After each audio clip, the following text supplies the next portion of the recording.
আসসালামু আলাইকুম রহমতুল্লাহ। যারা দেশে আসছে সকলের মনে একটাই প্রশ্ন থাকে যে সৌদি আরবে এত অবৈধ লোক কেন গ্রেপ্তার করে এবং কেন দেশে পাঠায়, তাদের কি কোনো মায়া দয়া নেই? হ্যাঁ, এই বিষয়টা অনেক প্রবাসীরাও কিন্তু মনে মনে ভাবে, বা অনেক সময় আমরা দেখি আমাদের যখন আমরা কোনো তথ্য দিই তখন আমাদেরকেও বলে। তো বিষয় হচ্ছে মায়া দয়ার না, বিষয়টা হচ্ছে আপনারা হয়তো বিষয়গুলো পরিষ্কার না, তার জন্য এগুলো বলেন। আসলে দেখেন, প্রত্যেকটা দেশে যারা বৈধভাবে অন্য দেশ থেকে এসে কাজ করে তাদের সরকারকে একটি ট্যাক্স দিতে হবে। সব দেশেই ধরেন আমাদের বাংলাদেশে সেম। অর্থাৎ আমরা যারা সৌদি আরবে বৈধ রয়েছি, আমরা প্রতি বছরই কিন্তু আকামা বানাতে হচ্ছে, আর আকামার ফি সরকারকে দিতে হচ্ছে। ইন্স্যুরেন্স বানাতে হচ্ছে, ইন্স্যুরেন্সের ফি। এছাড়া মক্তব আমেল, হ্যাঁ, এছাড়া যে কোম্পানিতে আমরা রয়েছি বৈধভাবে, আমাদের যে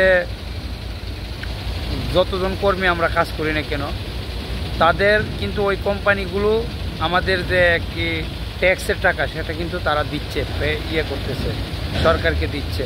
এছাড়া তাদের লাইসেন্স এবং ইত্যাদি অন্য অন্য যে সিজেল টিজেল সবগুলা টাকা কিন্তু সরকারকে দিতে হয়।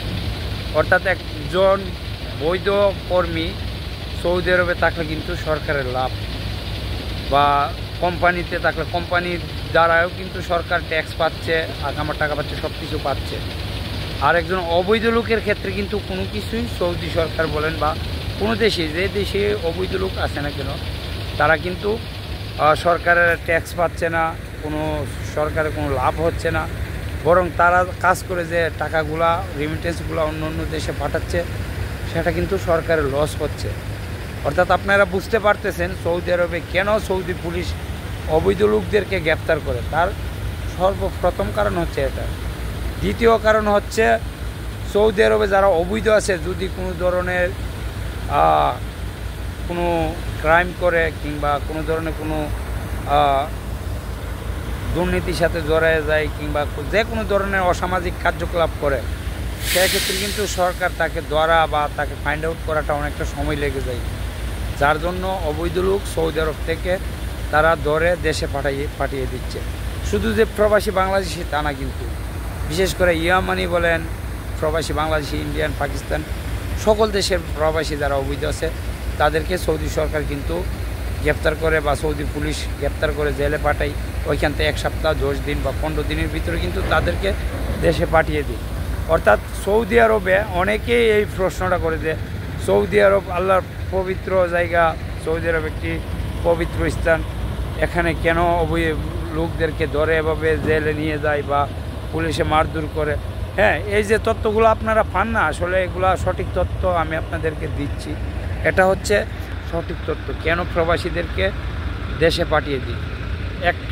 একজন বৈধ প্রবাসী কমপক্ষে সরকারের যাদের আকামা বানায় বা আমাদের আকামার ফি প্রায় 9,500 উপরে মক্তব আমাল দিতে হয়। আর আকামার টাকা সেটা হচ্ছে 600 রিয়াল।